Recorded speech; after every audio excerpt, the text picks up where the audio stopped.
Hey everybody, thank you for tuning in to part two of my testimony. I call this one How My Past Caught Up With Me and I Lost Everything. So it all started when I was working at this department store and I decided to steal from the department store. I was discounting items and pocketing the money, and then one day I stole from the cash register and got caught. So they fired me, and I ended up catching a case. But for me, the case was like, you know, all they did was give me probation, little slap on the wrist, some fines. I was like, so what? My life went on. So I started a relationship.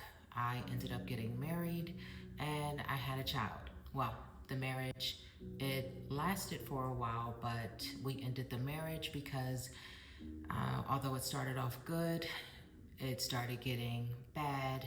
We were both cheating and lying, so we decided to end the relationship.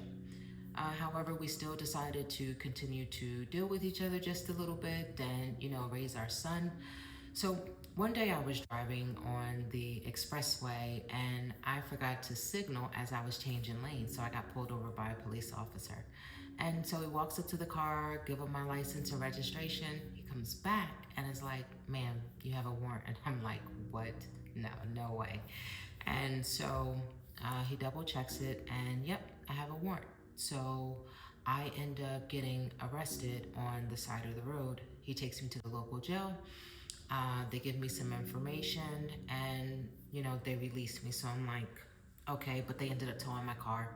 So I call my son's father. He meets me. We pick up my car.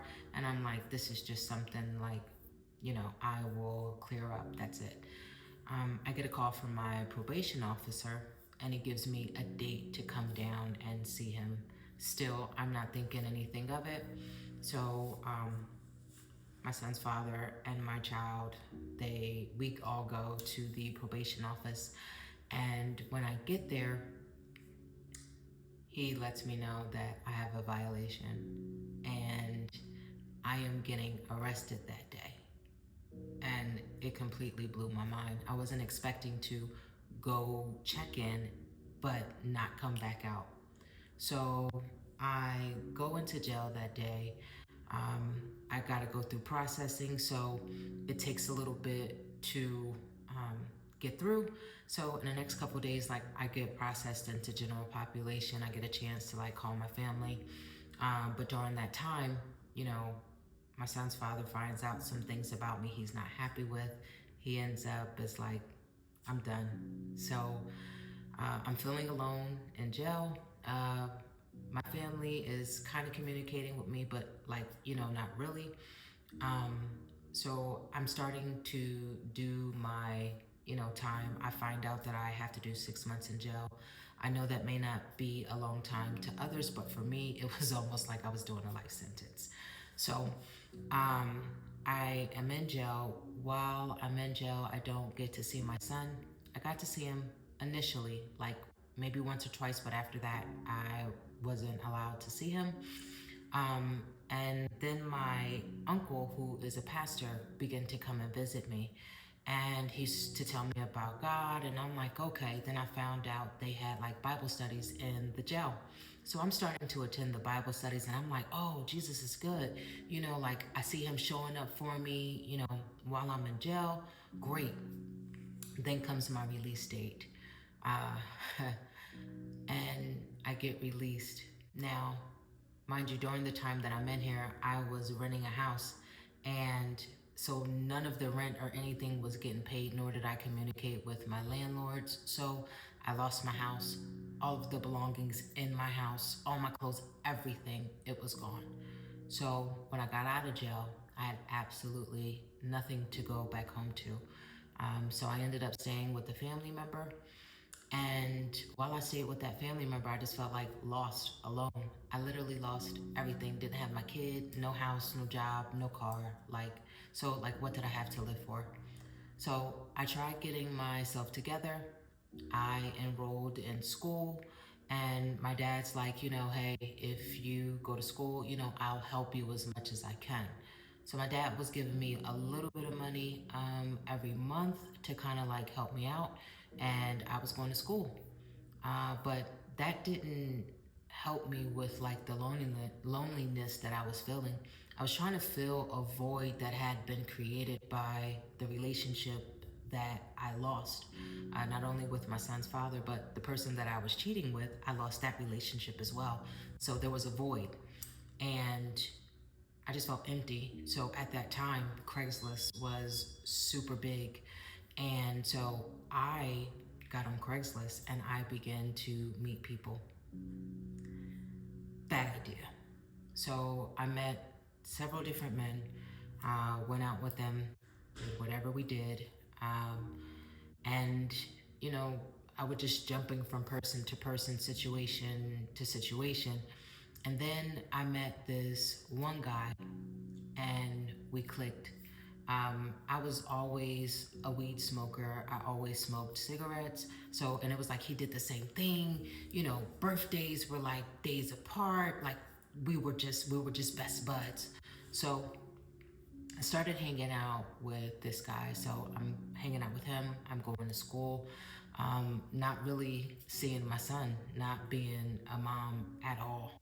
So we're talking, we're hanging out, we're smoking, we're doing whatever we're doing.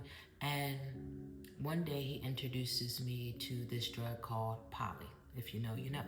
It's the happy drug. So he's like, oh, this is so great. We should. And I'm like, yeah, you know, let's do it. So I tried Poly. And when I tell you, it was like amazing, something that it was better than weed. It was better than, it was just like everything was great when I was doing Poly. Like I was happy, everything. But as I began to take the drug, it wasn't necessarily just the happy effects of it. It was those other effects of it that led me into more promiscuous, risky behavior to where not only was I with this young man that I was dealing with, but we started including other people. And by other people, I mean other people on Craigslist, other people off the street, literally just picking them up.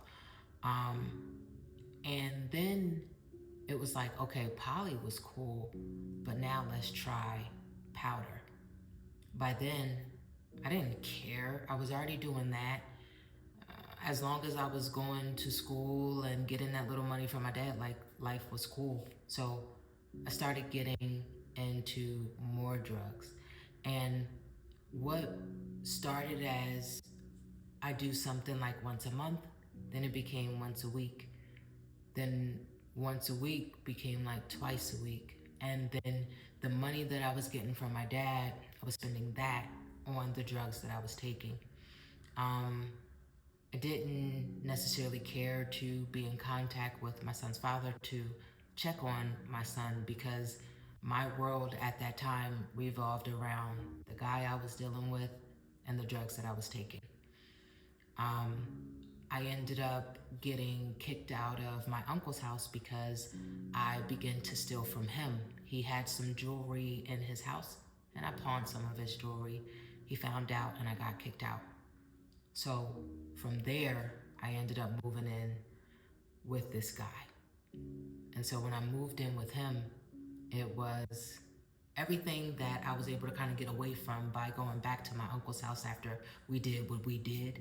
I was now in it, and that was my everyday.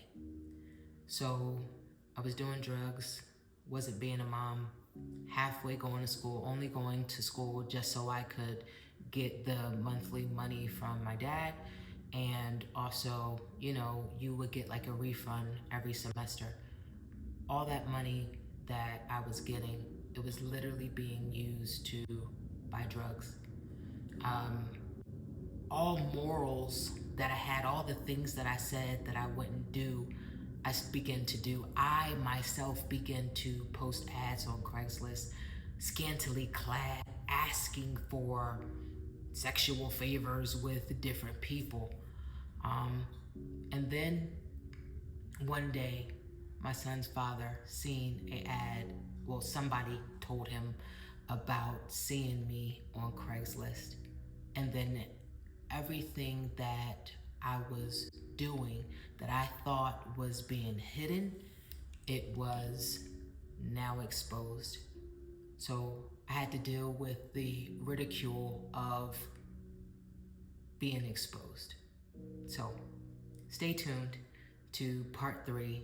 I will tell you about how the exposure of the drugs and the lifestyle that I was living caused me to have a deeper spiral into drug activity, not being a mom, and becoming more of a thief